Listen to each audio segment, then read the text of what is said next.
Yo yo yo yo yo yo, ici Dorado, parieur professionnel au Mexique pour un nouveau live Twitch, l'expert. Je suis chaud aujourd'hui, j'espère que vous avez la forme pour cette nouvelle émission où évidemment on va analyser les matchs NBA aujourd'hui on va parler paris sportif, je vais répondre à vos questions, on va peut-être débattre sur certains sujets. Mais en tout cas, ça va être cool, on va passer un bon moment. On était en live Twitch vendredi dernier. Et là, on reprend ce lundi. Ce lundi, vous êtes nombreux à me dire que l'interview avec Antoine était excellente. Vous avez kiffé. Et ça, c'est cool. Ça, c'est plutôt cool. N'hésitez pas, si vous ne l'avez pas fait, d'aller écouter les Dorado Show, les podcasts. Bref, consommer mon contenu pour justement progresser dans les paris sportifs et de devenir de plus en plus sharp pour encaisser. Salut Tariq, salut les gars, est-ce que vous m'entendez correctement? Est-ce que vous avez passé un excellent week-end, les gars? Est-ce que vous avez pu remporter vos pronostics? Vous avez fait du bénéf? Si on avait fait, c'est très bien. Si on n'avait pas fait, bah ça arrive, c'est normal. On est ici pour dire la vérité dans les paris sportifs. On ne peut pas gagner toutes les semaines. Ça serait magnifique.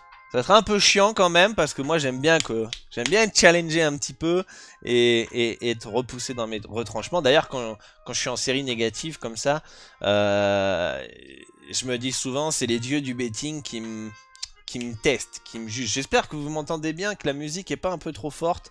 Petite musique de fond. Peut-être baisser un petit peu pour pas me faire niquer en replay au niveau des droits musicaux. Je vais aller voir un peu sur Twitch où on en est. Hop. Bon, comment s'est passé votre week-end? Dites-moi. Allez, on va les prévenir sur le Telegram qu'on est en direct. Hop. En attendant que tout le monde revienne, on est en direct. Let's go.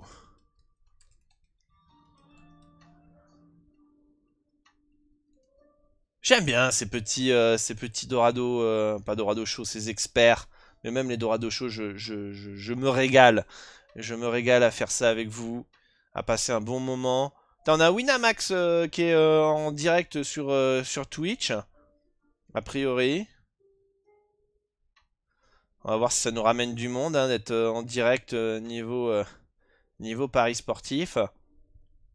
Alors, il est où le chat? Que je le retrouve. Salut Polarise, salut les gars, j'espère que vous avez la forme. Salut, il y a Dude je crois aussi, non j'ai pas vu. Ouais c'est ça Dude. À forme Dude, comment s'est passé ton week-end? Comment s'est passé votre week-end niveau betting les gars? C'était calme hein, moi niveau basket. Pas beaucoup de matchs puisque c'était la trêve internationale et on avait que les championnats féminins donc tu fais vite le tour. Voilà. J'ai pas fait un week-end de dingo. J'ai fait un très bon week-end niveau CLV. Plus 4, je l'ai partagé sur X. Sur X, j'ai mis les CLV que j'avais. CLV, j'étais à plus 3,42% de roi théorique moyen sur la CLV en over-under et plus 4,45% de CLV en handicap. Je fais moins 4 et quelques en handicap et je fais plus 1,50 et quelques en cut. Donc la CLV a pas payé ce week-end, mais moi je peux vous dire que je préfère faire un mauvais week-end avec une bonne CLV que un bon week-end avec une CLV où je me suis fait déboîter. Parce que je vous ai déjà partagé ma courbe quand je bats la CLV, quand je la perds. Euh, on sait un peu ce que ça veut dire en tant que parieur sharp. Vous savez très bien qu'il vaut mieux battre la CLV que l'inverse. Donc voilà. Salut Quentilien. Salut, demain, première introduction en bourse d'une entreprise de IA. Mais il n'y a pas Nvidia qui est dans l'IA déjà directement dans la bourse? Ça fait trop plaisir tes live Twitch. J'espère que je vous ai manqué ce week-end. Le week-end, il faut quand même passer du temps avec madame. Parce que sinon, elle pète un plomb avec les petits Twitch, même si c'est très bien, vous savez très bien qu'elle soutient madame et que elle me laisse un petit peu faire ce que je veux, évidemment. On est 14 en live Twitch là, ça fait plaisir. Ça fait plaisir. Mais en tout cas, week-end où la CLV était... Petit message d'Antoine qui me dit bonjour. Salut Antoine. Mais pas grave, ta dame peut venir sur le live. Elle a d'autres trucs à faire, ma femme. Peut-être être la nouvelle J.K. Rowling, les gars, on croise les doigts. Elle écrit un livre qui va bientôt sortir. Mais en tout cas, j'espère que je vous ai manqué ce week-end. On m'appelle pour manger, je reviens. Eh ben, va manger. Dis bonjour à tout le monde et bonne app. Donc ouais, ce que je disais que bah bon week-end niveau CLV, ça n'a pas vraiment suivi niveau résultat. Mais comme je disais, je préfère battre la CLV et avoir des résultats neutres que l'inverse, au vu de mon historique de résultats. Évidemment. Et donc j'espère que vous, ça a été positif. Dites-moi dans le chat, vous avez gagné un peu d'argent, vous avancez. Qu'est-ce que vous avez progressé ce week-end aussi? C'est pas forcément uniquement du PNF, hein. C'est aussi j'ai été content de moi parce que j'avais perdu un pari, j'étais en live, j'étais à 2 doigts de parier sur un over corner et je l'ai pas fait. Je me suis mordu les doigts. Pas dans l'expression mordu les doigts, j'aurais dû le faire, mais justement je me suis mordu les doigts pour ne pas le faire. D'accord? Et ça, c'est aussi une victoire pour ce week-end. Ok? Je suis resté fidèle à ma stratégie. J'ai battu la CLV. J'ai réussi à me détacher émotionnellement des résultats et je me suis pas connecté sur Flash Résultats. Et j'ai pu profiter de mon week-end. J'ai appris grâce à une interview que le moins 10 c'est la base. J'ai compris qu'il fallait faire du volume. J'ai compris qu'il fallait potentiellement créer un algorithme pour automatiser certaines tâches. Voilà, qu'est-ce que vous avez appris? Dites-moi dans les commentaires, dans le chat, le temps que les gens arrivent, avant qu'on analyse les matchs. Vous savez très bien que l'analyse des matchs, c'est pas... C'est intéressant à l'instant T, mais c'est pas le plus intéressant finalement à long terme. Merci pour les follows les gars. Basofer, je reprends à peine les paris. Du coup, on repart au début. Pourquoi t'as arrêté les paris, Basofer? Ce sera intéressant d'avoir ton retour par rapport à ça. Pour ma part, j'étais en positif. GG. Bravo Tariq. Mais voilà, faut avoir une vision globale en fait. En quoi vous êtes devenu meilleur? Et chaque petite action qui vous rend meilleur va vous permettre de gagner plus. Si tu arrives à vaincre ton tilt, à mieux gérer tes émotions, bah du coup tu feras moins le con et tu gagneras plus d'argent. C'est une victoire. Vous voyez ce que je veux dire? Hyper important. Mais en tout cas, moi c'est ce que j'essaye de vous enseigner, d'aller au-delà du résultat oriented, de vous aider à mettre en place une stratégie viable à long terme sur des bookmakers comme Pinacle qui ne limitent pas les parieurs gagnants comme Orbitix. Et si vous voulez progresser, on n'oublie pas, vous pouvez me contacter sur WhatsApp, on fera un point sur votre situation et vous permettre de mettre en place le meilleur plan d'action par rapport à vos objectifs. Vu mon métier, je pouvais plus jouer pendant 4-5 mois. Ok. Ok, et là, t'as plus ce métier-là, tu peux jouer. Jouer, j'aime pas ce mot-là. J'aime pas ce mot-là, c'est trop gaming. Trop gaming, on est là pour investir. On est là pour gagner du bif, pas pour vibrer, pas pour s'amuser. Évidemment, il y a de l'amusement, il y a du kiff dans le process. Mais on est surtout là pour investir. Ah, Dude, c'était quoi son métier? Très bonne question, c'est vrai. C'était quoi le métier? Ah! Est-ce que t'étais pas dans le football, coach ou un truc comme ça? Et tu pouvais pas parier parce que t'étais dans le monde du sport. J'aurais pu être très positif, mais le but ne voulait pas rentrer entre Francfort et c'est quoi WB comme équipe ça? Malgré un Würzburg peut-être, malgré un max d'opportunités. Bah ça arrive, c'est les impondérables, c'est les impondérables. Qui on a là? Antasbrook, salut à toi, salut Busty, salut Captain, merci pour le follow. Cosmodil, salut à toi.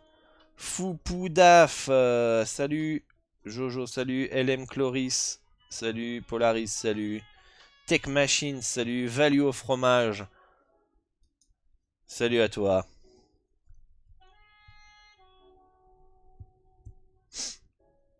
Salut Fab, salut les gars. Bazofer qui dit qu'il était militaire. Ok, je savais pas qu'on avait pas le droit de parier quand on est militaire ou on a peut-être pas le temps. Voilà. J'avais un truc. Eh les gars, j'ai posé une question sur X là tout à l'heure et sur YouTube. J'ai pas eu de réponse encore. C'est qui vous voulez que j'interviewe pour le prochain Dorado Show? Dites-moi les noms que vous aimeriez que j'invite dans le Dorado Show. Et puis après on verra. On verra si on invite ces personnes-là ou pas. On est 23 en live. Ça fait plaisir. Fait plaisir. On va être de plus en plus nombreux, je l'espère, dans ces émissions en direct. Vous pouvez évidemment retrouver le replay sur YouTube. Merci pour le premier commentaire dans le chat, Tech Machine. Ok, ok. On a le droit, mais certaines missions, on n'a pas le temps d'investir. Ok, bah tant mieux si tu peux reprendre. Si tu peux reprendre. Bon, les gars, je vois que certains ont fait du bénéf ce week-end. Hello, j'étais un gros joueur avec zéro stratégie, j'ai perdu des dizaines de milliers d'euros et maintenant j'ai passé un cap depuis 2 mois avec une vraie gestion. Juste du mal à passer sur du hors argel, je l'avoue par peur des dépôts et retraits. Après, j'ai encore peu de connaissances. Bah, merci pour ton retour, Captain Harry. Ça fait plaisir de voir des personnes qui sont honnêtes, qui sont transparents, qui disent qu'ils ont fait toutes les erreurs qu'on a tous fait, il n'y a pas de honte. Hein. Antoine l'a dit lors de la dernière émission, moi je l'ai déjà dit, on a tous commencé à faire des combos, on a tous commencé à le faire sans bankroll, sans money management, on a tous commencé par perdre de l'argent, c'est normal. T'es pas un pilote de F1 du jour au lendemain, hein. Forcément tu as niqué des bagnoles hein, quand t'apprends, j'exagère, hein, à conduire, mais voilà, on n'est pas des pilotes de F1 direct quand on passe le permis.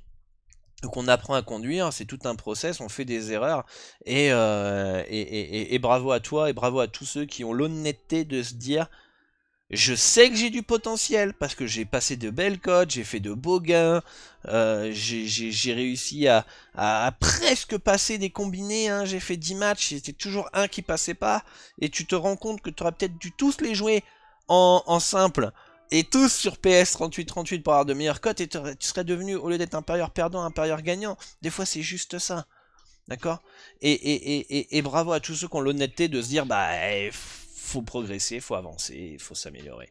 Et je comprends que tu peux avoir peur du hors-argel, de l'hors-ANJ, par rapport au dépôt, au retrait. Après, voilà, je pense qu'ici dans le chat, vous pouvez tous dire que en passant par Asian Connect, je vous mets le lien ici, c'est fiable, quoi. On est tous passés par là, on a tous eu peur. Moi, le premier, il y a 15, même plus de 15 ans, je vais même pas recompter, ça fait flipper. J'ai eu peur de passer en hors-argel, mais je regrette pas, et je sais que tous ceux qui sont passés par Asian Connect ne regrettent absolument pas d'y être allés, quoi. Le bon vieux loto-foot, bah ouais, on y est tous passés. Il n'y a pas de honte en fait. Hein.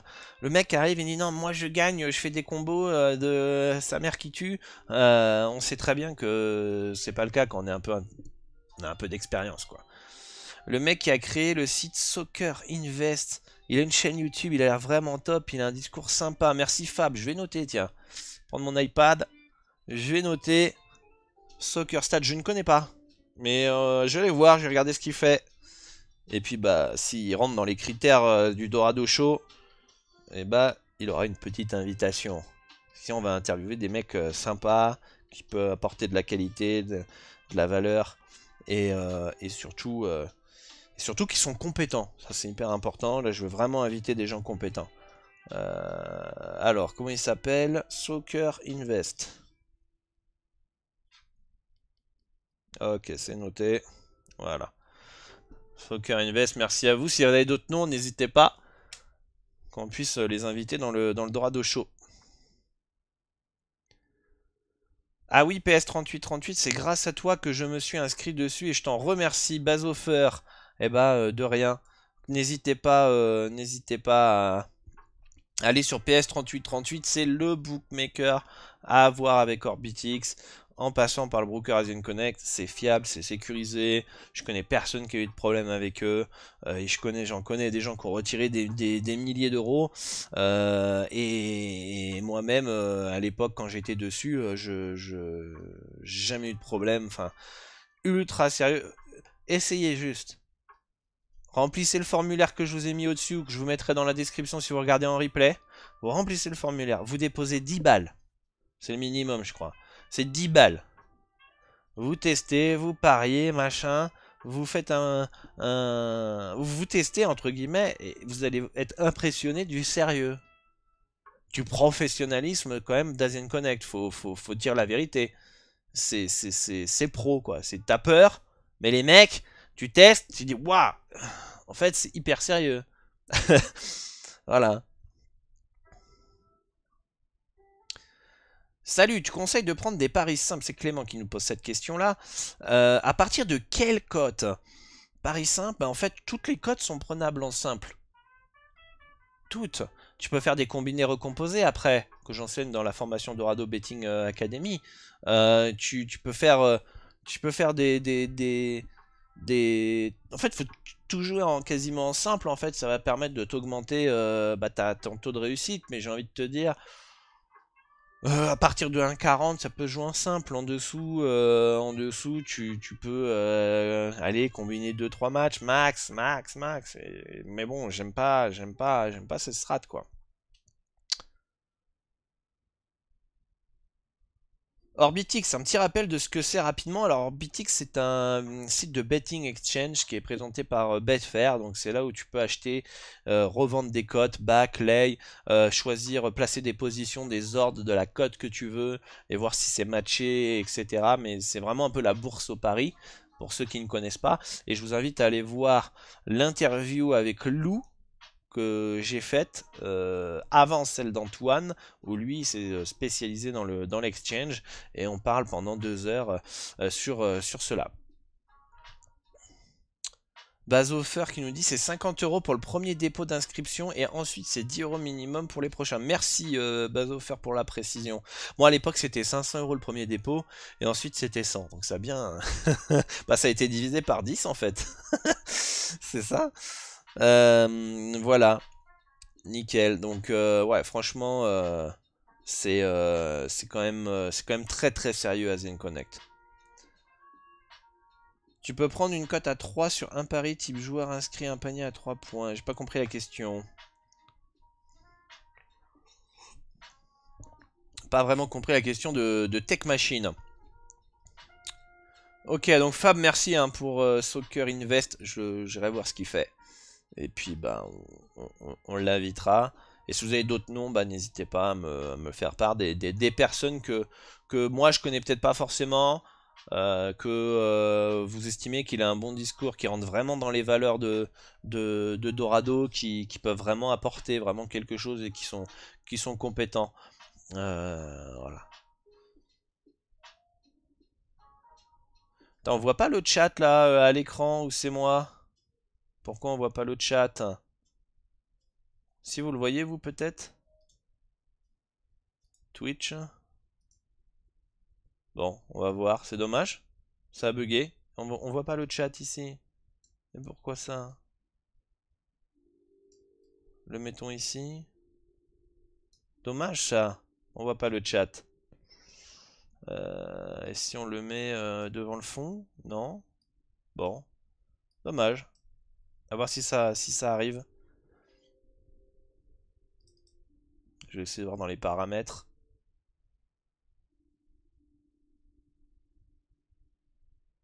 Pourtant, il a l'air de marcher le truc.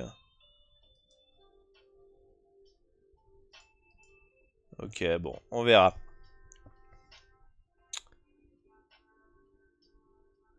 Je voulais savoir, moi, je fais les performances joueurs over 3 points, tu en penses quoi niveau rentabilité? Bah, je pense que de toute façon, les performances joueurs en NBA, c'est le plus simple. Quand je dis plus simple, attention, c'est là où tu vas avoir le plus de value. Pourquoi? Parce que les limites max de mise sont les plus basses, et plus les limites max de mise sont basses, plus les codes sont moins bien ajustés, et donc plus tu peux avoir de la value. C'est juste mathématique. Et je pense que tu peux avoir un edge sur ce type de pari. Et les 3 points peuvent être une spécialisation qui peut être intéressante.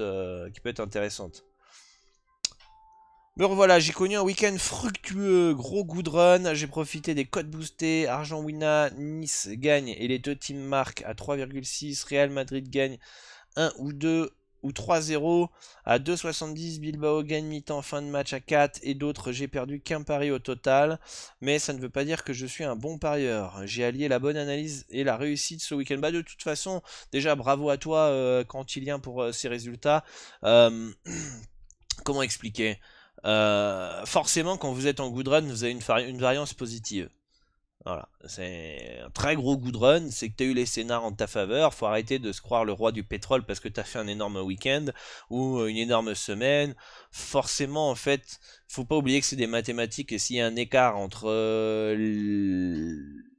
la value attendue, on va dire, théorique et tes résultats, que ça soit positif ou négatif, et bah, si tu es en sur-régime, ça va se voir, c'est normal, et ça arrive, comme des fois tu seras en sous-régime. Hein. Les week-ends où tu passes quasiment pas un bet, mathématiquement, c'est pas possible.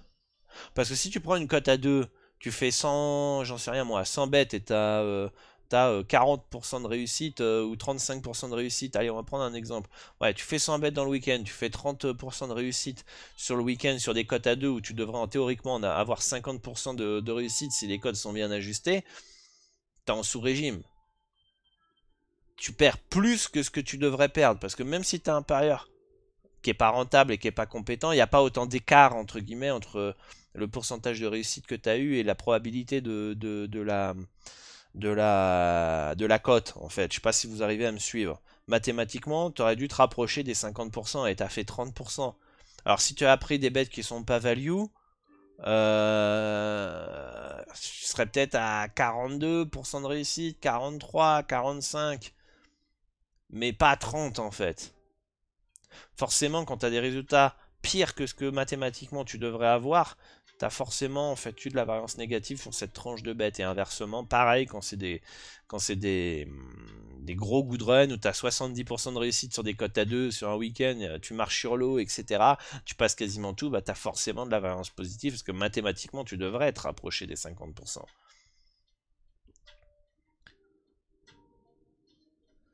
Il y a Jojo qui nous dit c'est quand que tu fais une interview avec Dorado comme tu avais fait sur la chaîne de Franck. Yes, bah Doud qui est invité, hein, ex-trader de chez Pinacle, qui pourra venir dans le Dorado Show, Dorado Talk. Je vais peut-être l'appeler les interviews le Dorado Talk. Si Rémi il est là, c'est lui qui m'a donné l'idée, m'a dit le Dorado, les interviews ça doit être le Dorado Talk, une branche du Dorado Show. Et Doud, bah, je lui ai proposé, on est en contact ensemble de toute façon, et je pense qu'il aura beaucoup de choses à dire. Busty, ça me rappelle mon week-end à moins 20 U. Mais oublie pas ce qu'a dit Antoine, moins 10 c'est la base. Donc voilà, moins 20 c'est normal, c'est à partir de moins 50 que là, faut faire des simulations de variance, voir est-ce que c'est normal, pas normal, la probabilité que tu arrives à tout ça. Bon, on est pas mal là, c'est cool, on est combien en live là? J'ai vu on a peut-être battu le record de cette émission là, on est 33. On est 33, on n'a jamais été aussi nombreux, c'est ça qui fait plaisir. fait plaisir, c'est qu'il faut que ça évolue, il faut qu'il y ait de plus en plus de monde, il faut que l'expert, le Dorado Talk, le Dorado Show, ça devienne une émission incontournable dans le pari sportif. Et l'autre fois, je regardais un podcast aux États-Unis, il y avait un débat qui était intéressant, et il disait comment faire pour toucher le grand public, en fait, que l'éducation en paris sportif touche le grand public. Parce qu'on le sait, dans ce milieu, tout le monde veut des pronos, veulent vibrer, veulent gagner de l'argent très rapidement, le plus vite possible, et tout ce que tu veux.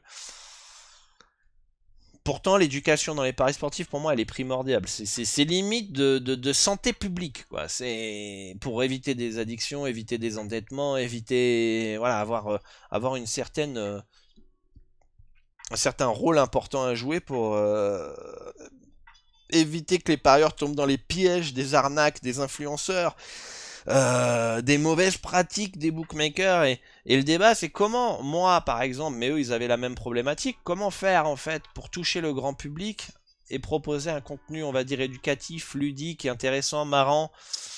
Et voilà, et la solution que moi j'ai eue en écoutant, c'est d'utiliser les pratiques marketing, les clichés marketing des influenceurs pour attirer l'attention du grand public, pour les amener dans ton émission, dans tes vidéos et partager le bon discours. Après, ça prend pas.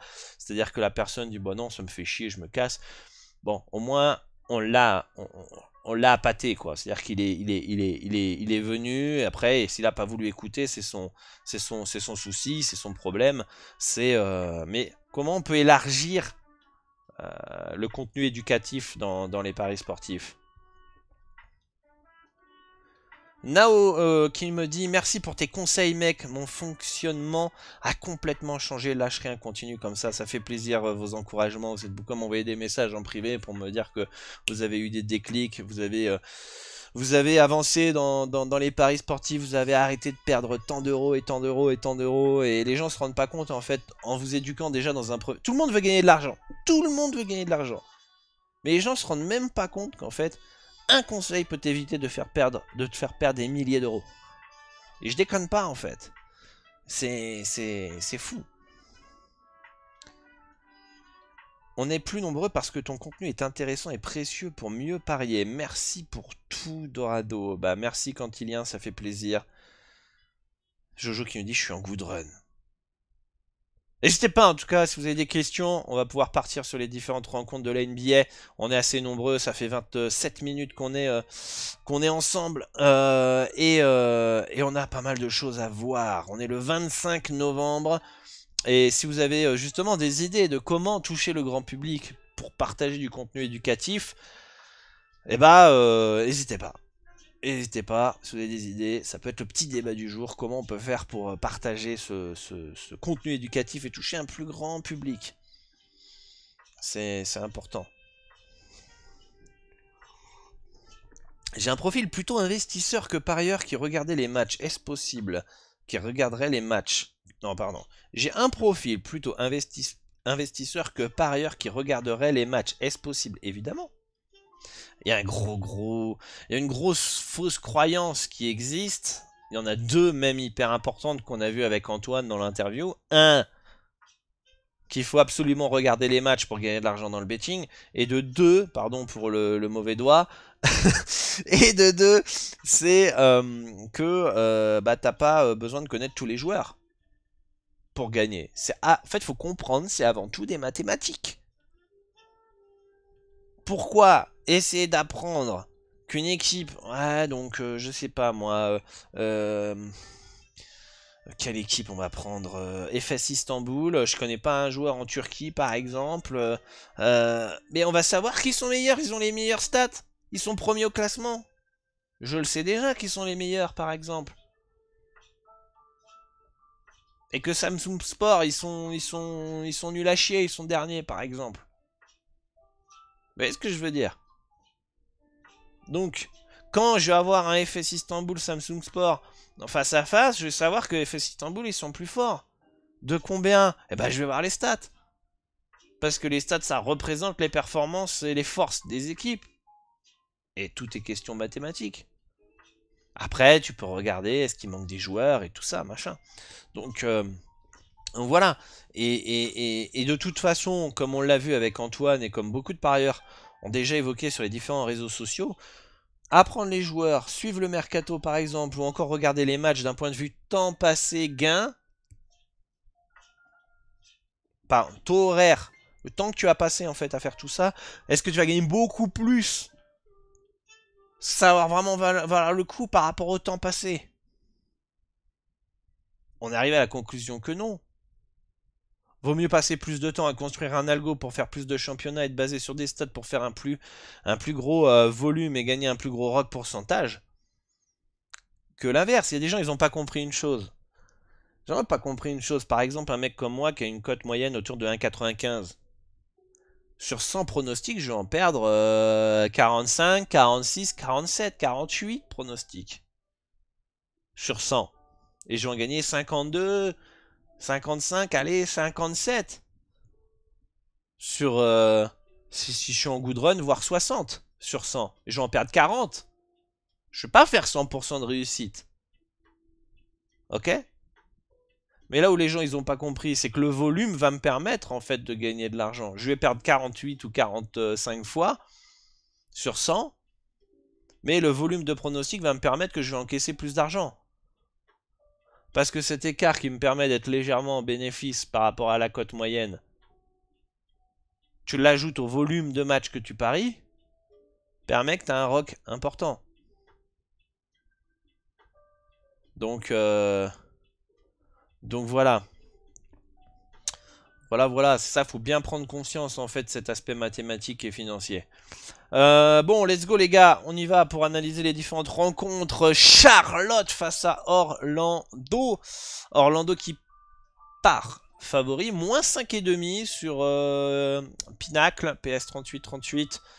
Moins 5,5, je mets un handicap de moins 7,5 en faveur du Magic avec un cut à 214. C'est un cut à 214, pas vraiment de value, peut-être légère sur le Magic mais pas ultra fan à l'extérieur, d'un moins 5,5 face à des Hornets qui peuvent battre n'importe qui. On va quand même faire un petit point absence du côté de Charlotte. On a Bridges qui est forfait, Jeffries qui est forfait, Treman qui est forfait, Richards qui est forfait, Williams qui est forfait, et du côté du Magic on a Banchero qui est pas là. Donc on a quand même pas mal d'absence du côté des Hornets.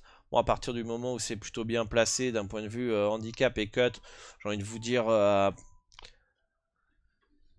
dire que laissez tomber ce match-là, parce que Charlotte, on sait, ils sont capables de battre n'importe qui quand l'adresse elle est là. On sait qu'ils sont très irréguliers, même dans un même match. On l'a vu contre Brooklyn. Hein. Contre Brooklyn, ils ont une adresse sensationnelle en première mi-temps. Ils mènent jusqu'à 16 points. Ils arrivent quand même à perdre le match. Donc c'est une équipe quand même assez irrégulière. Le Magic, c'est costaud. C'est une équipe très défensive, notamment, défensive, sans Banchero. Franz Wagner est monstrueux, etc. Après, est-ce qu'un moins 5,5 est judicieux en fait? Est-ce que le moins 5,5 est judicieux à l'extérieur? Il est où? Il est là. Personnellement, moi, ça me paraît pas intéressant niveau ratio gain-risque. Hein. D'ailleurs, tous ceux qui sont là pour attendre un pronostic sur un plateau, vous pouvez fermer ce Twitch, fermer cette vidéo YouTube. Je vais pas vous donner des pronostics sur un plateau. Point. On est ici pour analyser et voir ce qui peut être intéressant. On cherche la value, on cherche à investir. Voilà, je vais vous partager mon avis. Moi, mes pronostics NBA sont déjà validés. Voilà, donc je vais vous partager ce que je ressens pour vous aider à prendre les meilleures décisions, d'accord? Après, peut-être que certains sont là à regarder ces émissions en replay ou en Twitch pour poser des questions, écouter les conseils hors match NBA. Et progresser, ce qui est aussi le but de cette émission, et c'est pour ça aussi que je l'ai fait en direct, et que je fais plus cette émission après enregistrée, où je vous partageais un petit peu les pistes et puis basta. Moi je veux que ça aille plus loin, je veux vraiment qu'on connecte ensemble et qu'on crée une vraie connexion ensemble, et qu'on puisse passer un bon moment, où on puisse parler de paris sportifs et de notre passion. Moi ce match-là m'intéresse pas plus que ça, donc no bet. Détroit face à Toronto, Détroit qui part logiquement favori, avec un handicap de -5 face à Toronto. J'ai un -4 moi en faveur de Détroit, donc ça me paraît plutôt bien placé niveau handicap. Niveau absence, bah on a Brown, Olynyk, Quickley qui est pas là, mais on a le retour de Scottie Barnes, ça c'est une bonne nouvelle. RJ Barrett qui est là. En fait, ce qui est chiant, c'est que bah, on a Scottie Barnes qui est de retour, mais on a Quickley qui est pas là, et Dick qui est incertain. En face, on a Cunningham qui est Game Time Decision qui devrait pas jouer. Donc pour moi, ça me paraît plutôt correctement placé d'un point de vue handicap. Logiquement que Détroit part léger favori à domicile. Niveau cut, j'ai un 228,5 en faveur des deux équipes. Il n'y a pas de faveur, n'importe quoi. Et on a un cut à 220,5. Là, on pourrait partir sur un over pour être intéressant. Après, il faut bien prendre en considération que mon cut à 228,5, c'est sans prendre en compte les absences. Ok. Donc là, il faut réussir à pondérer, d'un point de vue point, combien vaut en points l'absence de Cunningham potentiel. D'accord? Est-ce qu'on a une info qui est tombée? Non. Combien vaut Quickley en points? D'accord? Est-ce que si ces deux-là valent 2 et 2, ça fait 4 points en moins sur mon cut. Ça fait qu'on a un 224 en cut. Ok. Et on a un 200, si on va chercher la cote à 2, on a un 220,5. Donc on aurait une légère value sur le over. 220,5, voire 220 à 877 qui pourrait être intéressant. Mais on voit bien que la value est plus fine. Ça ferait du 110-110. Personnellement, pas ultra fan. L'Est, historiquement, c'est plus défensif. On a deux équipes qui sont vraiment pas fous. Je serais pas étonné qu'on ait des points. Il y a beaucoup d'absences, mais je serais pas étonné qu'on ait un point, on va dire, une totale de points normal. On va vous dire un petit 112 à 105, un score comme ça entre les deux équipes. Piste sur le over 220,5. Après, il faut que ça concorde sur vos analyses et tout ça. Mais voilà, moi, légère value sur le over. Peut-être pas assez ou trop risqué potentiellement par rapport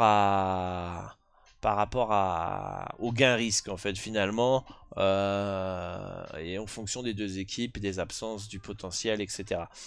N'hésitez pas à me faire part de... Si j'oublie d'ajouter quelque chose, si vous voulez faire part de vos analyses, de vos retours, n'hésitez pas à le faire part dans les commentaires ou dans le chat si vous êtes en replay. Ça va permettre de compléter un petit peu tout ça.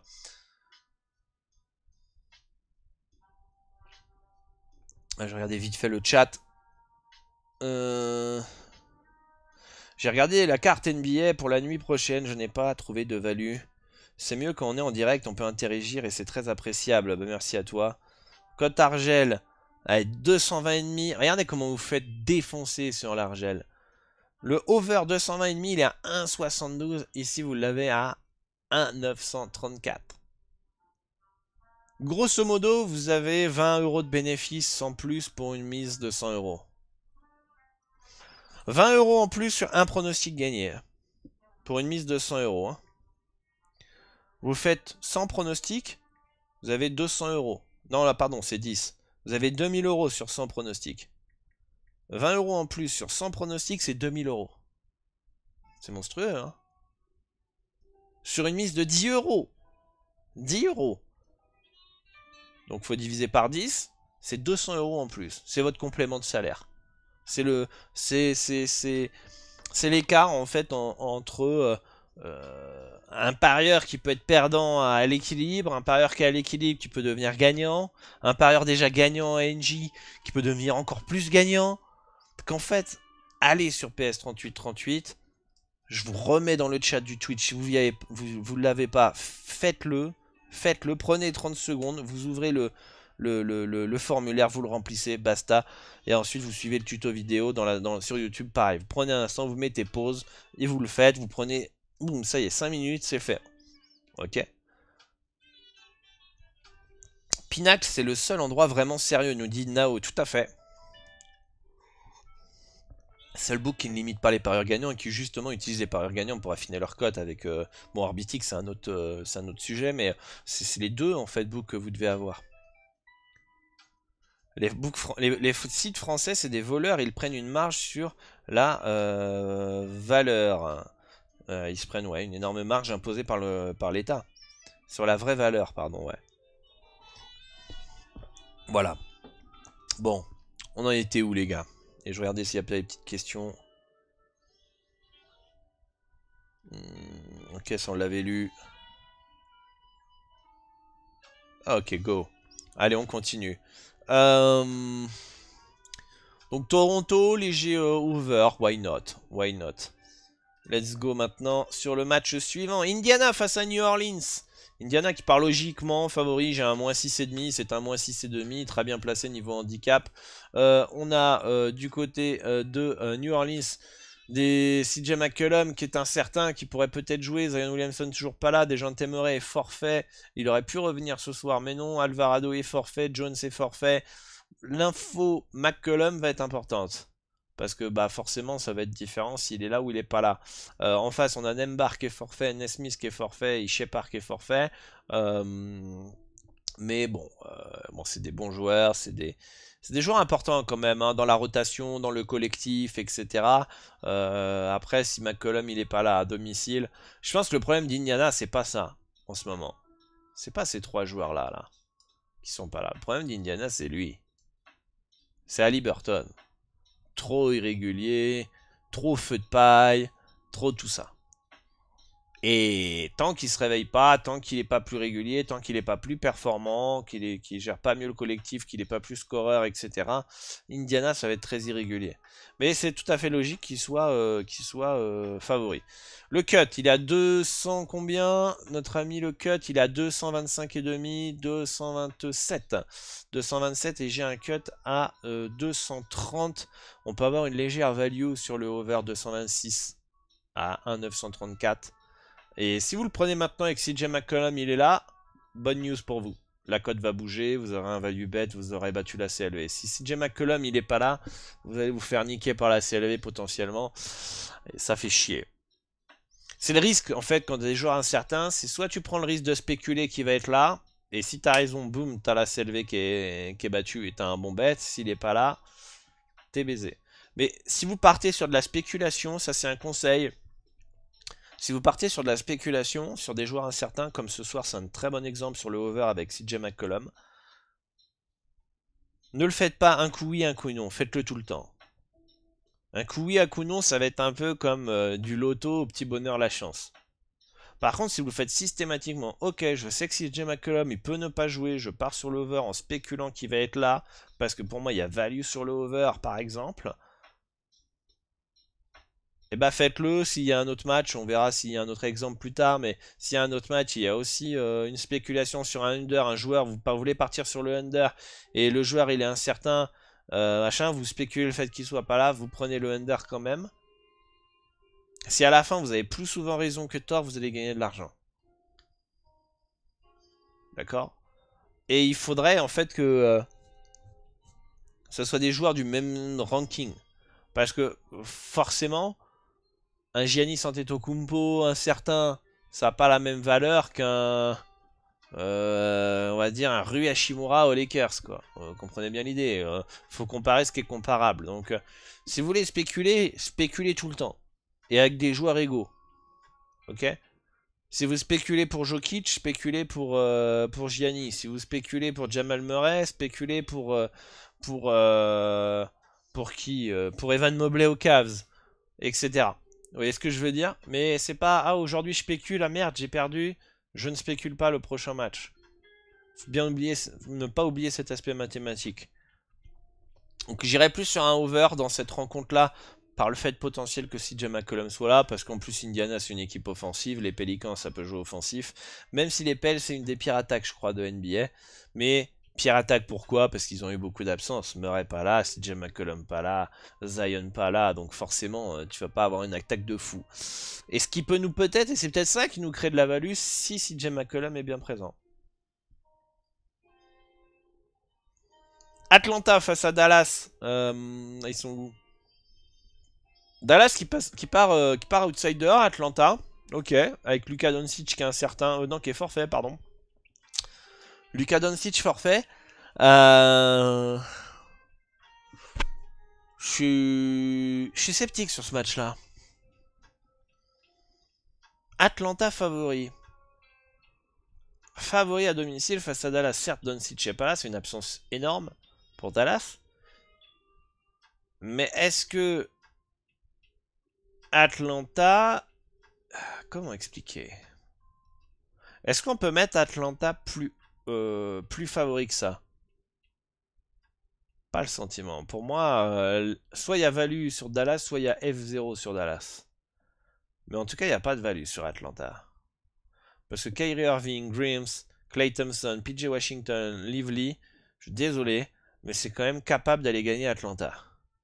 C'est pas parce que Doncic il est pas là que forcément tout de suite Atlanta part largement favori face à Dallas. Vous voyez ce que je veux dire? Donc on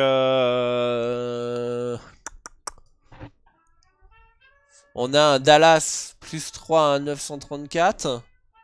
On a un moins 1 à 233. Un sec à 229. À 229, pardon. À 233, pas 233. Après, ça fait vraiment chier de partir sur Dallas sans Doncic. Mais on sait qu'Atlanta, ils sont capables de battre n'importe qui aussi. Surtout quand ils ont de l'adresse portée par Trae Young et tout ça. Atlanta gagne ce soir, je suis vraiment pas surpris. Enfin, mais je me dis, est-ce que Dallas n'est pas sous-estimé?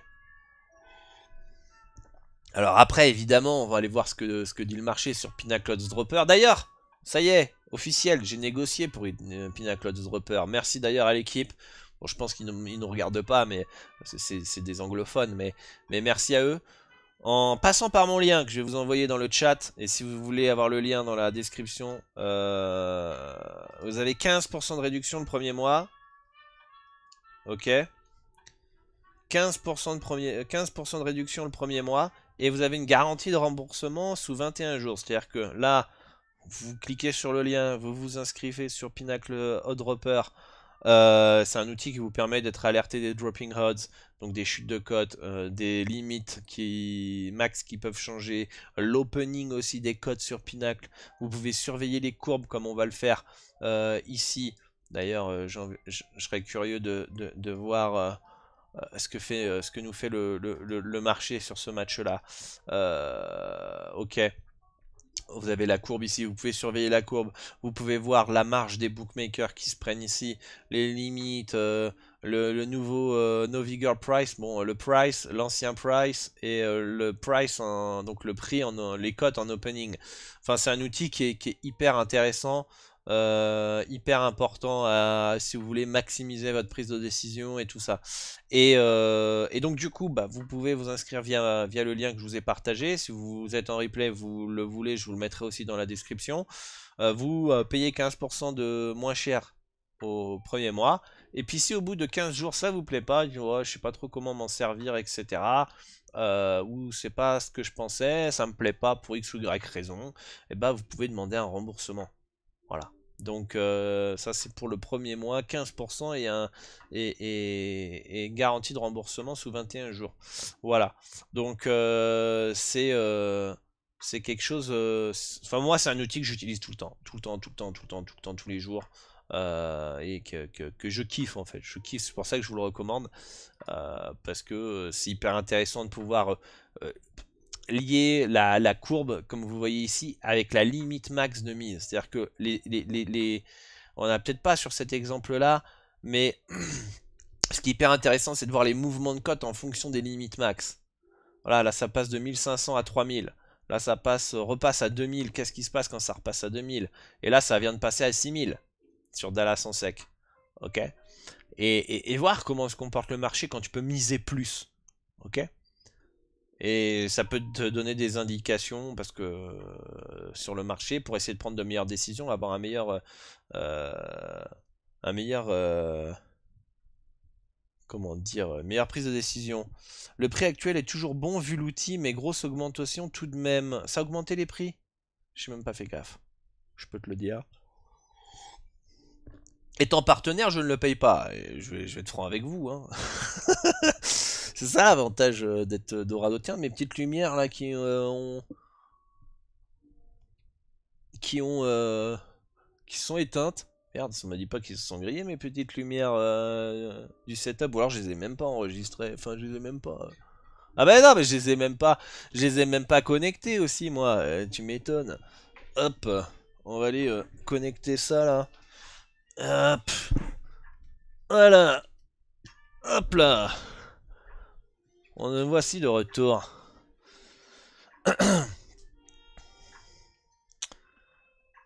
Il est passé de 38 € par mois à 69 € par mois, nous dit Benjix.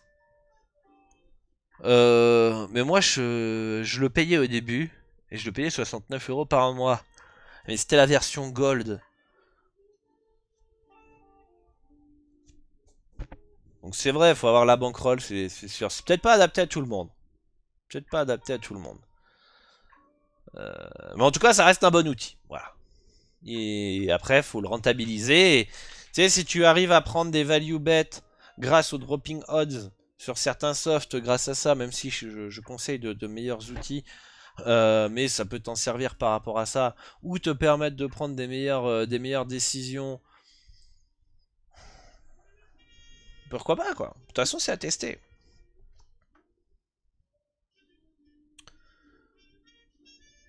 Mais il n'y a pas de version.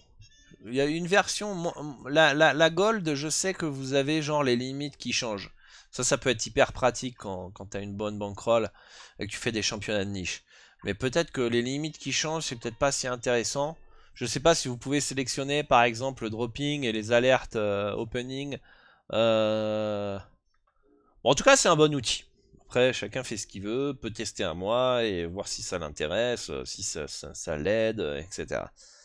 Bonsoir Dorado, tu es vraiment une superbe source d'inspiration, nous dit Black Franfran. Merci à toi, merci à tous du soutien, ça fait vraiment plaisir. Grâce à toi, j'ai commencé à investir en plus du betting.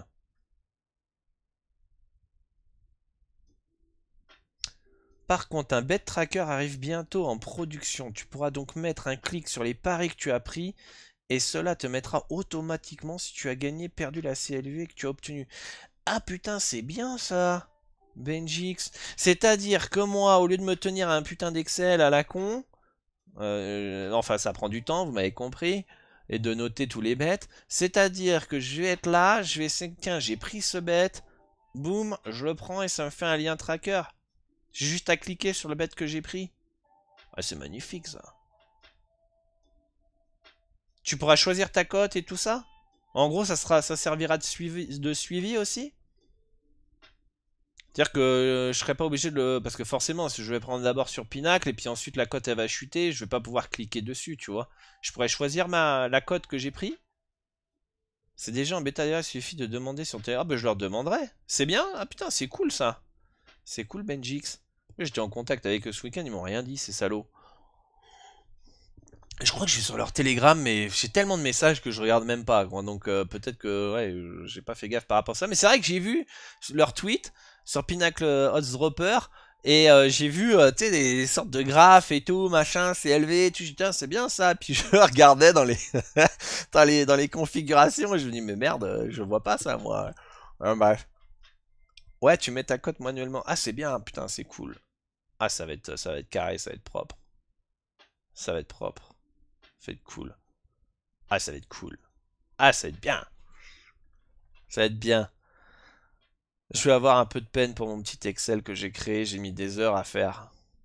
Ah, je suis sentimental. Bah, nickel. Bah, de toute façon, les outils comme ça, ils sont en évolution. Et du coup, forcément, comme ils dépensent plus d'argent pour développer certains trucs, forcément, ça coûte plus cher. Ok, bon, je sais plus où on était rendu, les gars. C'est ça qui est... Il y a déjà 1 heure d'émission. Donc on peut voir que le marché a été... Ah ouais, donc Dallas Open à 1,73. Oh putain, ça monte direct, les gars, à 2,22. C'est-à-dire que Pinacle à Open, à mon avis, hein, à Open, avec Luka Doncic présent, t'as un mec qui savait très bien que Luka il était pas là. Putain, en combien de temps ça a bougé? Oh la vache. Ça sort à 22h27 et 48 secondes. 22h28 et 18 secondes. Ça tient même pas 1 minute. Ça tient, ouais, on est à 15. Ouais, on est à 45 secondes. 45 secondes, les gars. Pour partir sur du Atlanta en outsider. Ensuite, bon, bah, on peut voir que ça se stabilise. Ensuite, ça continue à aller contre Dallas. Et quand Dallas est arrivé à un prix à 2,41, ça a commencé à chuter. Ok. Donc, j'ai envie de vous dire, Dallas, outsider autour de 2,31, 2,33, 2,41, 2,30. D'ailleurs, là, c'est intéressant, on l'a à 2,29. On sait qu'ici, à 2,32, ça a bien chuté. Ça a bien chuté. Et là, on revient aux questions de timing. Question de timing, on a un moins à 2,33. Un moins, c'est quasiment la victoire. Juste un victoire de 1, tu es remboursé. De 1 à 2,33, moins à 2,33, tu l'as à peu près ici. Le plus haut, il est à 2,41.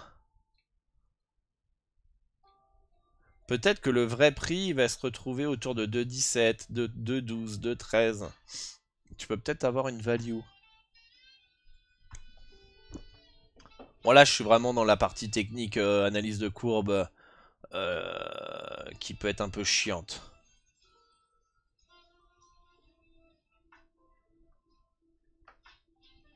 Donc, moi, je pense que Dallas a un coup à faire. Je pense que le marché peut être en mode mouton à aller sur du Atlanta. Donc, à voir si tu peux attendre le fait que Atlanta aille encore plus bas. Et qu'à un moment, ça devient un peu abusé. Voilà. Alors, on enchaîne. On enchaîne. 2,35. Combien il est le cut 235. Je l'ai 236. Ok, pas de value. Boston face aux Clippers, les Celtics par logiquement favoris, moins 9 pour ma part, c'est un moins 10,5, ça me paraît bien placé. Un cut à 217,5 pour cette rencontre. On a des Celtics. On a des Celtics qui sont à 223.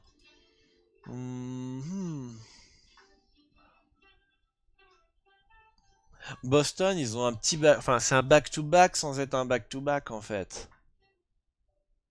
Mais non, mais ça, c'était quand, ça? C'est pas le bon match, ça, putain. J'ai pas... Putain, je me suis fait avoir. Ou ils ont pas mis à jour. Pourquoi Boston face à Minnesota? Putain, c'est pas à jour, ça. Parce que Boston, ils sont en back-to-back, hein. Et Dallas aussi, hein. Donc Dallas qui expliquerait pourquoi... Putain, mais il faut mettre à jour, les gars, là. Putain...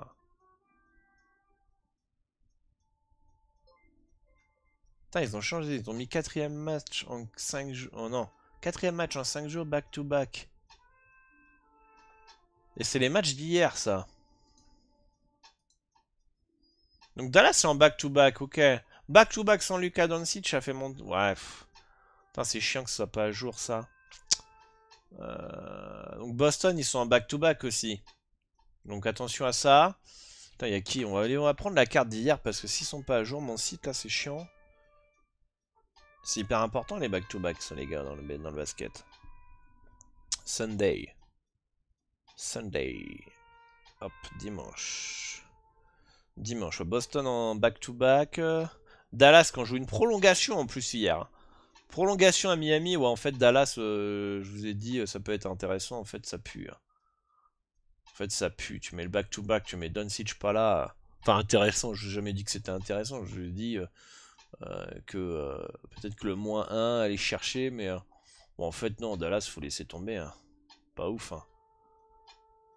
Ouais, non. Et donc, le over. Putain, ils ont mis hors ligne les cotes. Ouais, mais le over Boston. Over Boston peut être intéressant. Le seul souci que j'aime pas de ce over Boston, c'est les Clippers. C'est les Clippers, ça défend, ça n'a pas une attaque de ouf. C'est... Ceux qui peuvent niquer le over, c'est bien les Clippers. Après, Boston, moi j'aime bien leur tempo. Quand ils ont de l'adresse à 3 points, ça peut être top pour le over. Powell, incertain. S'il est là, ça peut être bien pour le over. Ça peut être bien pour le over. Mais les Clippers, on peut voir les stats des Clippers sur les derniers matchs. On ne peut pas, faut s'inscrire. Les Clippers, est-ce qu'ils dépassent beaucoup la barre des 110 points? Bon, vous me direz, ils ont mis 125 points hier. Hein. 125 points les Clippers. 125 points, voilà, ils sont capables de faire un 104-88 contre les Kings. 104-93 contre Orlando, mais ça c'est bien un match under. Un 102 à 99 face aux Warriors. Donc ça peut être très défensif. Hein, et peu de points les Clippers. Hein, donc c'est ce qui me méfierait beaucoup du over ce soir. Vraiment. Hein. Donc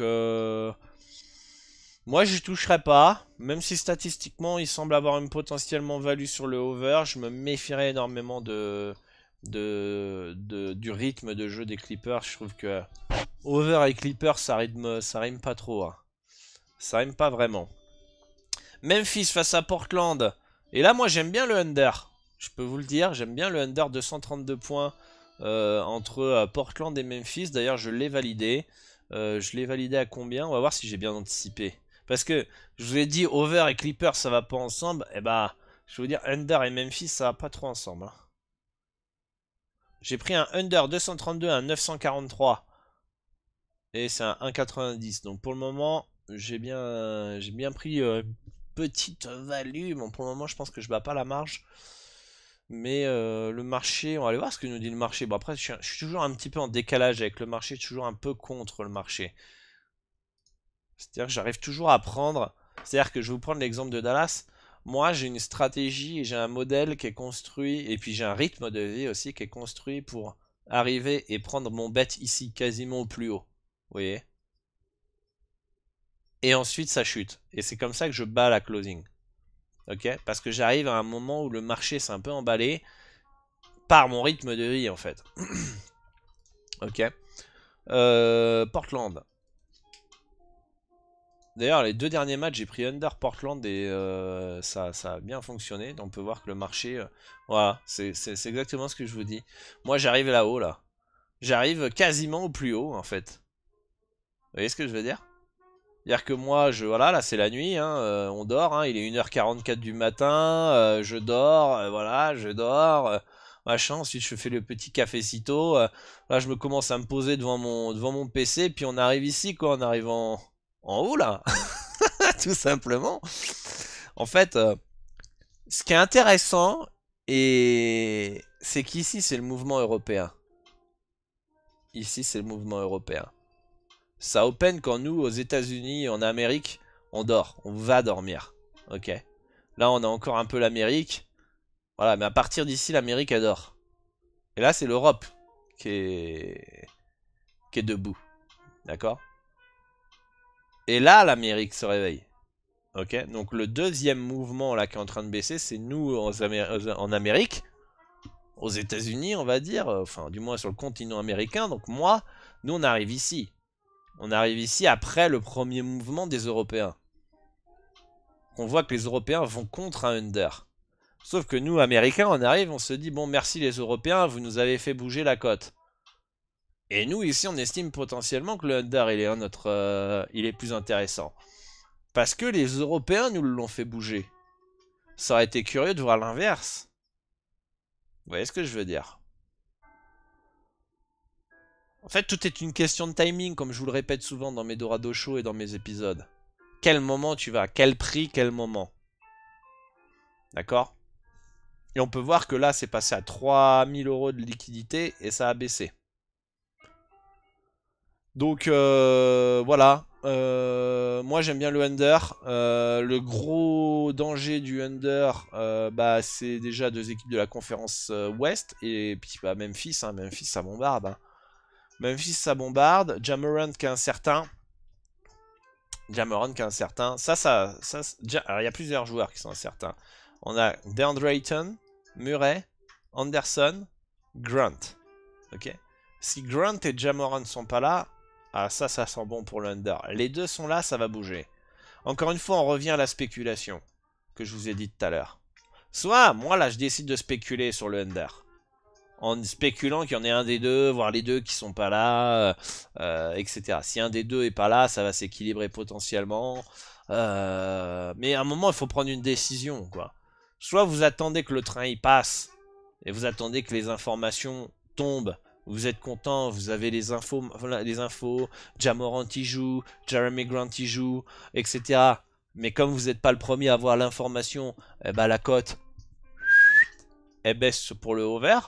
Au moins ça vous évite peut-être de prendre un under ou de prendre un under à une meilleure cote aussi. En fait, tout dépend en fait de quelle vision vous voulez, qu'est-ce que vous attendez en fait. Donc c'est là on sort vraiment d'une analyse sentier battu des paris sportifs classiques. Je vois machin, là on est vraiment plus technique là. On s'en fout de l'issue du match, il faut réussir à prendre, ou du cut, over, under, il faut réussir à prendre au meilleur timing, au meilleur moment. On peut voir que sur le Pinnacle Dropper, sur la courbe, moi j'ai pris le under à un bon moment. Pour le moment, le match n'est pas terminé, enfin on est à 1,892 maintenant. Le cut baisse ici. D'accord? C'est ça en fait le truc. Quel moment tu prends ton bet? Ok?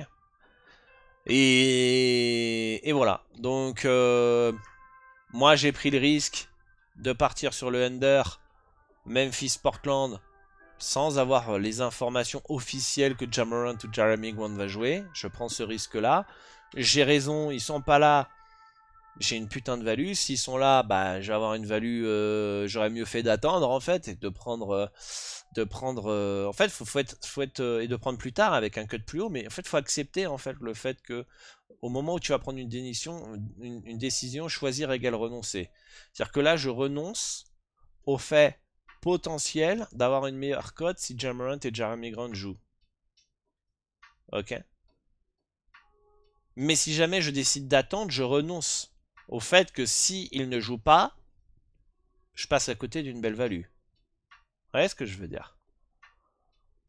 Donc tout dépend en fait de ce que vous êtes prêt vous à faire, quelle est votre stratégie, quel est votre profil de parieur pour pouvoir essayer de prendre les meilleures décisions en fait. Vous voyez ce que je veux dire? Donc voilà, pour moi le under me semble un peu, le cut me semble un peu abusé. Évidemment, je vous avoue que je préférerais qu'ils jouent pas les deux loustiques, mais je pense que même s'ils jouent avec l'écart de value que j'ai, je pense que j'aurais une value moindre, mais je pense quand même que j'aurais encore un peu de value, mais je peux me tromper et ça arrive et il faut l'accepter. Voilà, c'est aussi simple que ça.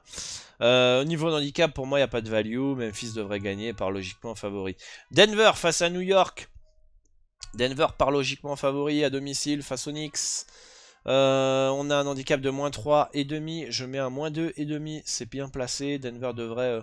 je n'ai pas envie de dire devrait s'imposer. C'est un match quand même très très disputé et serré. Jokic est là. On voit bien qu'il fait énormément de bien. Du côté des Knicks, on a Karl Anthony Towns qui est incertain. Ça, c'est une information à bien prendre en compte pour vos analyses si vous souhaitez partir sur cette rencontre. Encore une fois, pareil, est-ce que vous spéculez qui sera là, qui sera pas là? Compliqué, hein, c'est toujours très difficile hein, ces aspects-là, comme j'essaie de vous l'expliquer.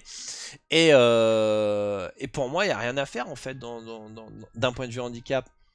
Que Denver soit favori à domicile face aux Knicks, ça me paraît complètement évident et logique. Je pense pas qu'on ait de la value sur New York, ni sur Denver. Au niveau du cut, on peut avoir un under, je pense, qui peut être intéressant, parce que Denver, d'un point de vue offensif, c'est quand même très dépendant de Jokic. On sait très bien que dès qu'il sort sur le terrain, offensivement, c'est moins bon les Nuggets. Les Knicks, c'est une équipe à profil défensif. Et potentiellement, si Karl Anthony Towns n'est pas là, en plus de retirer cet aspect offensif qu'il peut apporter, eh ben peut-être que New York va retrouver son ancien style de l'année dernière, ultra défensif. Et Thibodeau est un coach défensif. Donc le under, il peut être intéressant. Aller sur Pinnacle Dropper, savoir qu'est-ce qu'il nous dit. Est-ce qu'on aura le même syndrome qu'avec le continent? Et ben là, les Européens sont partis sur le under direct. Voilà. Et alors on se réveille quand nous? À peu près vers 6-7 heures ici, dans ces zones-là, voire peut-être avant. Voilà, ici il est 6 heures du matin là. 6h21 du matin. Et ça baisse encore. Ça veut dire que en Amérique, au réveil, on estime qu'il y a encore value, malgré le fait que les Européens l'ont fait un peu... Ouais, les Européens, je sais pas ce qu'ils ont branlé en fait. Ça monte à 2,32. Là, ça descend bien, ça remonte. Et ça remonte plus haut que l'opening. Donc, un marché européen, j'ai envie de vous dire, un peu un défi. Un peu indécis. Voilà. Mais en tout cas, la tendance du marché a l'air d'être plus sur le under dans cette rencontre-là. Moi, j'ai validé un under dans ce match-là. On va aller voir à combien je l'ai eu, le under. J'ai un under 233, moi. C'est un 232. Under 233, il a un 860, un 806. Donc là, j'ai battu la cote et la marge. Donc, bon bet pour le moment, a priori. Sur ce match-là. Donc je pense que le marché a l'air d'être ok avec moi dans l'analyse. Golden State face à Brooklyn. Golden State qui part logiquement favori. J'ai un moins 11, c'est un moins 13. Ça paraît bien placé. On a peut-être une petite absence quand même là. Je crois qu'il a bougé le cut. Il n'était pas à moins 13 tout à l'heure. Voilà, Dennis Schroeder et Bogdanovic qui sont incertains. Et Ben Simmons qui est forfait. Donc du coup, ça justifie ce mouvement. Donc rien d'intéressant. Cut à 224. Pour moi, ça me paraît bien placé. Donc pas de value. Les Warriors qui devraient s'imposer pour moi dans cette rencontre. Rien à faire. Et Sacramento, OKC qui part favori avec un âge de moins 4 chez moi. C'est un moins 4 chez les books. Il n'y a pas de value. Et 226. En cut, c'est un 226, il n'y a pas de value. Ça me paraît bien placé. On peut avoir un match offensif quand même entre les deux équipes qui peuvent bombarder. En 226, ça fait un 113-113. On peut avoir plus de points que ça, hein. Donc, mais statistiquement, il n'y a pas de value. D'un point de vue subjectif, je dirais qu'on pourrait s'attendre à un match offensif. Ça me ferait chier de partir sur du OKC-4 à l'extérieur quand même. Mais voilà, a priori, d'un point de vue stat et d'un point de vue mon algo, il n'y a pas de value. Donc, bon, grosso modo, si on doit faire un petit résumé, les deux under me paraissent pas mal, hein. Under Denver et under Memphis-Portland. Après, il y a les pistes over Boston, over Indiana, over Toronto, mais ça paraît léger. Ça paraît léger. Voilà. Voilà un petit peu pour les analyses du jour, les amis.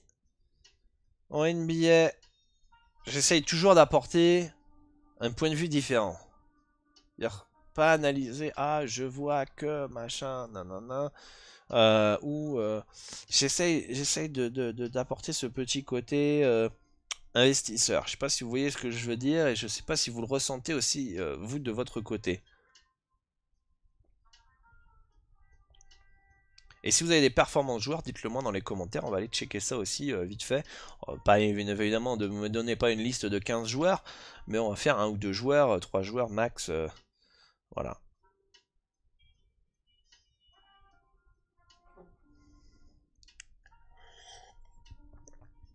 Voilà.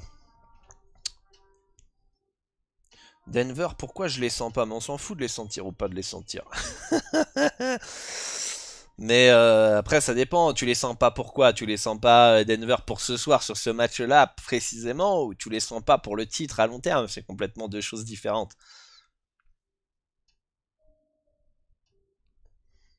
Je vois quand même OKC gagner facilement chez les Kings, mais je préfère les H+, nous dit un quantien.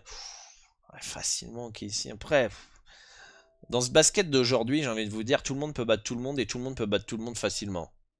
Si tu tombes le soir, même l'équipe de merde de Washington face à Boston, regardez, ils ont failli gagner, je crois, hein, Washington face à Boston. Si tu tombes le soir où Washington est en feu offensivement à 3 points et que Boston est nul à 3 points, Boston peut se faire déboîter en fait. Vous voyez ce que je veux dire? Tu veux que j'analyse Lamelo over 4,3 paniers à 3 points à 2,12 sur PS 38-38. Eh ben allons voir ça, Lamelo. Lamelo Ball. Lamelo Ball. On va aller déjà voir plusieurs choses. On va aller voir son volume de tir à 3 points. On va aller voir le nombre de paniers à 3 points qu'il met en moyenne. Je vais aller sur un autre site. Covers.com. Je vous l'ai déjà présenté dans une vidéo. Qui est un site hyper intéressant. J'aime bien. Je sais pas si vous entendez le chien aboyer. Il surveille la maison pendant que je suis en train de Twitch. Voilou, il vous passe le bonjour. Aujourd'hui, il n'est pas avec moi sous le bureau. Charlotte, matchup, pick, projection. Charlotte, ok. Props. Lamelo Ball, on va aller voir directement ses stats.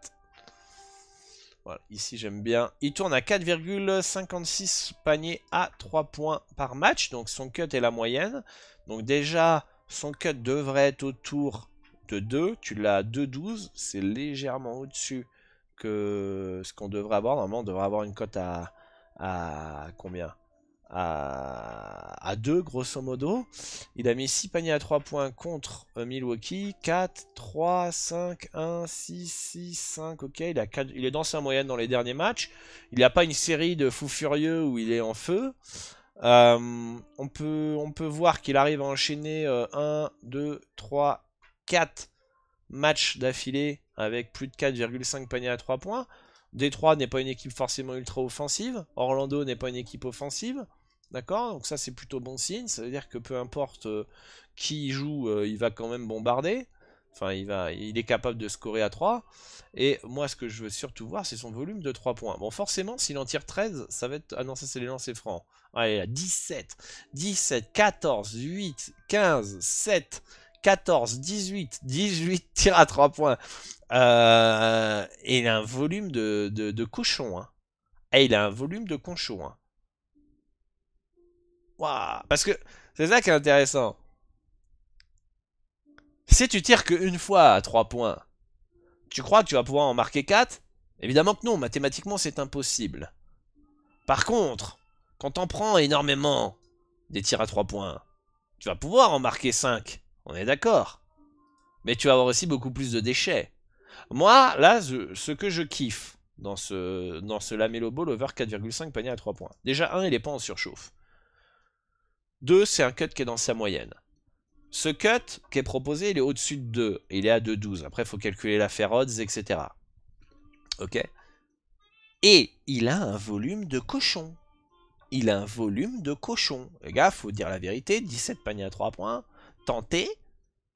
Je suis même pas sûr que Stephen Curry, il a le droit de tirer autant. Hein. Mais alors là, ce qui est pas bon, c'est qu'à un moment donné... Alors ça va, il sort... 6 sur 17, c'est pas ouf. Peut-être que l'équipe va dire bon gros t'es gentil avec tes 3 points et que tu vas te calmer un petit peu quand même hein, voilà donc ça c'est le risque qui se calme un petit peu un des problèmes et c'est ça le dernier point que j'allais checker c'est l'adversaire il joue la meilleure défense NBA je crois qu'Orlando est à la meilleure défense NBA allons vérifier mais Orlando est la meilleure défense en NBA 103, 1 point encaissé. C'est la meilleure. C'est la meilleure. C'est, on va dire, le point négatif de la Melo Ball, ça serait l'adversaire. Voilà. Donc, j'ai analysé rapidement la Melo Ball sur son over 4,5 panier à 3 points, qui est prenable. Mais voilà, comme tout pronostic, il y a ses points positifs, points négatifs. Voilà. Alors, Kadicho qui nous demande c'est quoi l'appli déjà STP? Quelle appli? Quel site les gars? Parce que j'en ai plusieurs ouverts. C'est Covers. Je l'ai déjà partagé dans une vidéo, les 8 critères pour parier la NBA. Les gars, vous regardez pas le contenu ou quoi? Bon là je vous ai mis la page de la Melo Ball direct. Covers.com, hyper réputé comme site depuis des années.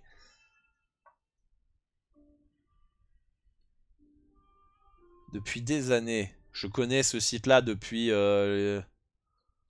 2010 à peu près. C'est vieux, c'est vieux. C'est vieux. Bon, on a perdu 7 spectateurs depuis qu'on a terminé les analyses.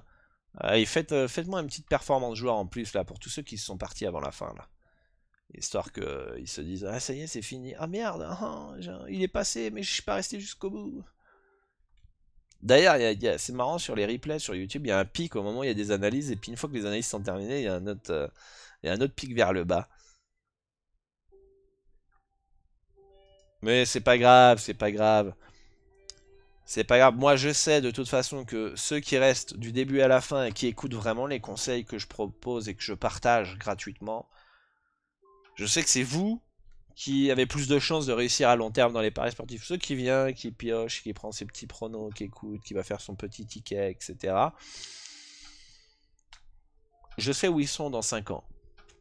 Dans 5 ans, ils sont toujours là, où ils m'écrivent et me disent Dorado, je comprends pas, ça fait 5 ans, je fais du pari sportif, je n'arrive pas à gagner. Pourquoi, machin? Tu poses des questions basiques. T'as combien de bankroll? Bah j'ai 100, j'ai fait des combos. Ouais, je suis sur Winamax, etc. Je sais, quand vous me contactez sur WhatsApp, et c'est pas du tout pour juger ni rien, je le propose, j'aide tous ceux qui souhaitent avancer dans les paris sportifs, et il y en a quand même qui te font perdre un peu de temps. C'est-à-dire que ça se voit tout de suite les mecs qui viennent pour demander une solution miracle. En fait, ça se voit qu'il y a beaucoup de personnes, en fait, des fois qui me contactent sur WhatsApp. Ça se voit qu'ils n'ont pas regardé mes contenus, n'ont pas regardé mes vidéos, n'ont pas écouté mes podcasts. En fait, ils ont quasiment rien fait, quoi. C'est-à-dire que, ah, je peux contacter Dorado, on va voir s'il y a un coup de baguette magique. Voilà. C'est un peu ça, quoi. Normalement, tu me contactes sur WhatsApp. Soit tu me connaissais pas, tu dis cool, je vais aller plus vite, je vais contacter Dorado, et puis je te pose quelques questions et je te redirige vers ce qui me semble le mieux pour que tu puisses avancer, et puis bah après t'écoutes ou t'écoutes pas, tu souscris ou tu souscris pas, parce que je peux proposer mes services payants, mais je veux dire, ça se voit en fait que la personne, elle a pas cherché par lui-même dans un premier temps.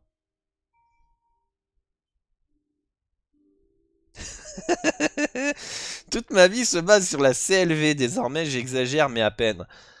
Non mais la CLV, pour vous raconter un petit peu l'anecdote, moi de base la CLV j'en entends parler autour de 2017-2016. J'en entends parler, j'ai du mal à y croire, entre guillemets, et je pense que ça peut être votre cas particulier, où on dit, voilà, théoriquement, je suis quelqu'un de théorique et je suis quelqu'un de pratique, moi. C'est-à-dire que c'est bien la théorie, mais j'aime bien mettre en action, c'est quoi le terrain, quoi, tu vois. Et j'entendais beaucoup cette théorie qu'il fallait battre la CLV, mais t'avais personne qui te sortait des chiffres pour te montrer, en fait, qu'il fallait la battre, d'accord. Et moi, j'étais plutôt anti-CLV à cette époque-là, parce que je me dis, mais attends, si 97% des parieurs perdent, eh ben en fait, vaut mieux aller contre. Vous voyez ce que je veux dire, la logique, c'est un argument qui se tient et tout ça. Puis, je me dis, bah, je vais noter la CLV, puis on va voir. Comme ça, on aura des chiffres, on aura des datas. Qu'est-ce que c'est? Bon. J'ai pas eu besoin de beaucoup de pronostics pour me rendre compte de l'impact de la CLV. Je pense qu'au bout de 500 pronostics, tu vois. Tu le vois, quand tu perds la CLV, tu te fais déboîter, tu te fais déboîter entre guillemets, quoi. Vous voyez ce que je veux dire. Donc, et après, bah, maintenant j'ai plus de 10 000 pronostics. Je vous ai partagé des courbes dernièrement. Un post qui a fait un peu de bruit en anglo-saxon sur ma CLV quand je bats la CLV, je perds la CLV. Ou bah, qui finalement confirme que bah, battre la CLV, c'est pas théorique, c'est vraiment C'est plus théorique en fait, c'est réel et on est de plus en plus nombreux à vous dire qu'il faut battre la CLV qui à long terme est représentatif en fait, tout simplement. Et quand tu... Et d'un autre côté, c'est bien d'avoir cette CLV. C'est hyper bien parce que ça te permet de ajuster tes stratégies plus vite. Parce que sinon, t'es dépendant de tes résultats et t'es dépendant de la variance. Et si tu es basé uniquement sur tes résultats, t'es obligé d'avoir un gros échantillon de 1000, 2000, 3000 pronostics pour savoir si ta stratégie elle est rentable. Là, avec la CLV, au bout de 200 pronostics, allez, tu sais plus ou moins ce que tu veux dans ta stratégie. D'accord? Et puis en plus, c'est un indicateur à court terme qui te permet de garder confiance. Car quand tu te fais déboîter, que tu prends un moins 20 U, mais que tu vois que tu bats la CLV, putain, tu continues. Tu continues, tu t'arrêtes pas en fait en cours de route à remettre tout en cause en termes de stratégie. Non, tu te dis ok, je tiens quelque chose. Je tiens quelque chose. C'est ça qui est hyper, important et enrichissant. Je sais pas pourquoi le chat ne marche pas aujourd'hui. À l'écran, old school, chunky, on va essayer de... Allez, hop. Je sais pas, FTG la plateforme. Je sais pas, on va voir ce que ça donne. Mais la CLV, c'est quelque chose qui te permet aussi de comprendre l'aspect mathématique, comprendre beaucoup de choses en fait. C'est pour ça que j'ai insisté forcément sur cette CLV. Salut Phoenix, je sais pas si je t'ai salué, mais salut à toi. Les maxi combos, une histoire folle, un pote, 15 matchs, les 14 ok, le dernier, cote à 1,19, il perd, il se persuade qu'il va gagner à force. Ça, c'est une chimère en fait. C'est une chimère d'être si proche du jackpot, entre guillemets, d'être... ou de passer parfois un combiné comme ça, de 15 matchs, et tu crois que tu peux le refaire, alors qu'en fait, t'as chaté comme un cochon, que tu dois prendre les menottes et cadenasser ta femme au lit, parce qu'en fait, t'es le plus gros cocu de la planète. Et tu te persuades que c'est la stratégie parce que tu l'as passé, t'as passé une fois un combiné alors que mathématiquement, ah ça y est, le chat marche, c'est bon, ça fait plaisir. Vous voyez ce que je veux dire? C'est danger. Et beaucoup, le pire qui peut arriver à un parieur, c'est de gagner ses premiers pronostics. C'est le pire parce qu'il va penser qu'il est au-dessus des mathématiques, il va se croire plus fort, il va se croire imbattable, qu'il a rien à apprendre, que, etc., etc. Moi, je préfère que le parieur il se fasse déboîter direct et qu'il se dise oh putain, ça va pas être si simple que ça, je comprends pas. Et là, petit coup d'humilité et il va chercher à apprendre. Par contre, voilà, j'ai beau lui expliquer de se renseigner, il perd un fric fou, hein, mais c'est monstrueux. C'est monstrueux l'argent que les gens perdent. Et le pire de pas le reconnaître, en fait, c'est que tu non, t'inquiète, j'encaisse, si, j'ai passé des bons combinés, nanana, nanana, mais où est ton bilan? Voilà. Et c'est quelqu'un qui m'écrivait, il me dit, ouais, je gagne et tout dans les paris sportifs et tout. Ouais, je lui dis, bah, un gars qui me contacte sur WhatsApp. Il me dit, ouais, je suis gagnant depuis tant, hein, t'as un bilan? Non, mais je sais, je gagne et tout, machin. Je dis, oh, bah, très bien, bonne continuation à toi, en fait. Et après, il me pose des questions. Mais tu gagnes, non? En fait, tu gagnes ou tu gagnes pas, en fait? On en est où, en fait? C'est comme les personnes qui me contactent, qui me disent sur WhatsApp, ils me disent, non, mais j'ai pas besoin de formation. Si t'as rien à apprendre, pourquoi tu m'écris en fait sur WhatsApp Si moi je vais pas écrire à un mec qui a rien à m'apporter dans le betting. Je vais écrire à un mec que j'estime qui a des compétences, des connaissances, qui va me permettre de soit confirmer des choses que je sais déjà, soit d'apprendre de nouvelles choses. Qu'on a toujours à apprendre de quelqu'un, mais en soi on a toujours à apprendre. Donc en fait, si t'as rien à apprendre et t'as pas besoin de formation, pourquoi vous êtes sur le Twitch? Pourquoi vous regardez en replay les vidéos?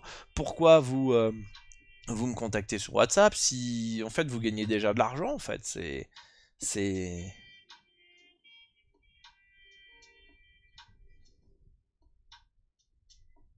Indiana Pelican, c'était quoi les avis? J'ai raté le début de partie. Bon, en gros, handicap, rien à faire et un over potentiel, mais à voir si CJ McCollum joue. Mais Voilà, c'est rien de fou sur ce match-là. Exactement son problème actuel. Il me regarde sans rien, analyse devant un match, il me sort peinard 100 balles sur Nantes, hop, crac, ils perdent 2-0. Contre le dernier presque. Mais Nantes, c'est des... je suis blasé, moi.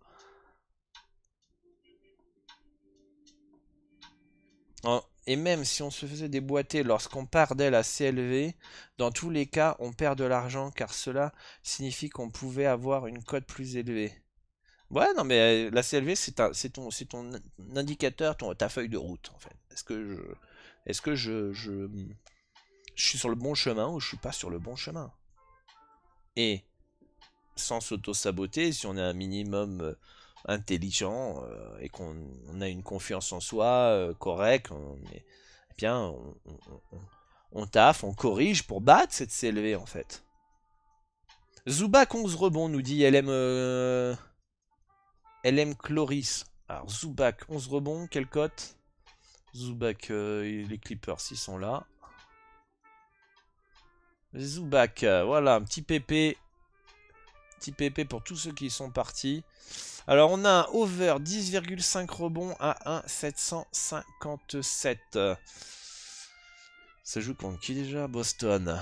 Boston peut mettre du tempo. Donc, ça fera plus de tirs potentiels. Plus de tirs potentiels et donc potentiellement plus de rebonds. Après, les Clippers jouent un tempo. Merde, je me suis planté. Props. Zubac. Zubac, il tourne à rebond. Total rebound. À 12,5 rebonds, donc on est au-dessus de sa moyenne, mais en même temps, la cote elle est en dessous de 2. Il est où Zubac? J'ai perdu. Il est là, donc on est en dessous de 2. Mais son cut, il est aussi 2 rebonds en dessous de sa moyenne, donc c'est logique. Logique, il tourne à combien de rebonds les derniers matchs? 12, 15, 12, 17, 11, 11. Donc, grosse série de plus de...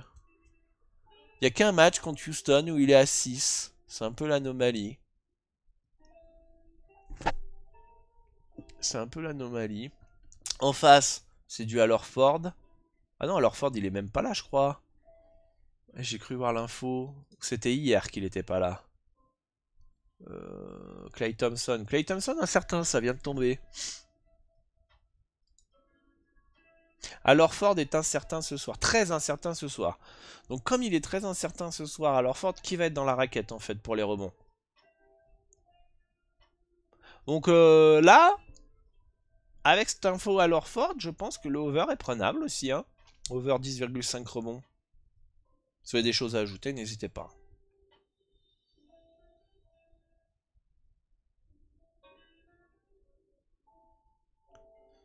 Je vois pas comment mes analyses voient gagner les Knicks facile. Je comprends pas non plus. Et je ne comprends pas non plus. D'un point de vue des jeux à 100 statistiques comme ça face à Denver, je les vois pas gagner facile. Bon, point. Alors après, si tu rajoutes mon algo avec les statistiques, c'est pas possible non plus. Donc en fait, il y a une erreur de ton côté quelque part. Mais peut-être qu'ils vont gagner facile. C'est ça que... Et là, le parieur peu humble va se dire, je suis meilleur, je savais qu'ils allaient gagner facile de New York, machin, nanana, nanana. Et ça, c'est jamais bon.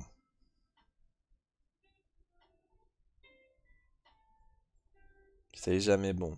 Est-ce que vous avez des petites questions, les amis? Déjà 1h33 d'émission, faut mettre le replay sur YouTube. Si vous avez des questions, n'hésitez pas, on va rester ensemble quelques instants. Quelques instants. Klay Thompson incertain et Clippers. Norman Powell out. Ah, Porzingis va être là ce soir, j'avais pas vu. Plan to make his debut season tonight. Le gars, il a trop mélangé les mots là, mais ouais. Merci pour le follow, Nicoli. En tout cas, c'est cool. On a été plus nombreux aujourd'hui. On a été plus... Salut Toff, salut qui a pas dit bonjour? Nicoli, Med, Manolix, LMson 1, Hubo, Love BTC, Love BTC, Hubo Love BTC. Il y a du BTC ici. On a un millionnaire là avec du BTC. Je vais t'envoyer mon adresse du coup si tu veux vider un peu le bag. Pas de problème, avec grand plaisir. Dark Sichi, qu'elle a. Cannes 4240.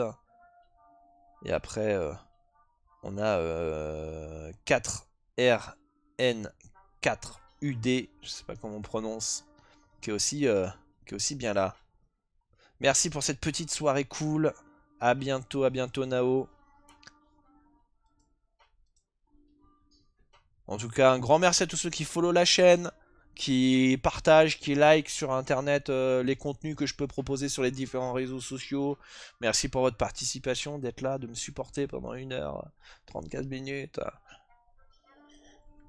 Bravo à tous ceux qui regardent en replay aussi, qui soutiennent, ça fait plaisir. Bon, pas plus de questions les amis, on va mettre fin au live. A très bientôt, merci à tous. Bonne chance pour vos pronostics. N'hésitez pas à me contacter sur WhatsApp si vous voulez une consultation et envie de progresser. Et puis d'ouvrir votre compte PS3838 si c'est pas fait.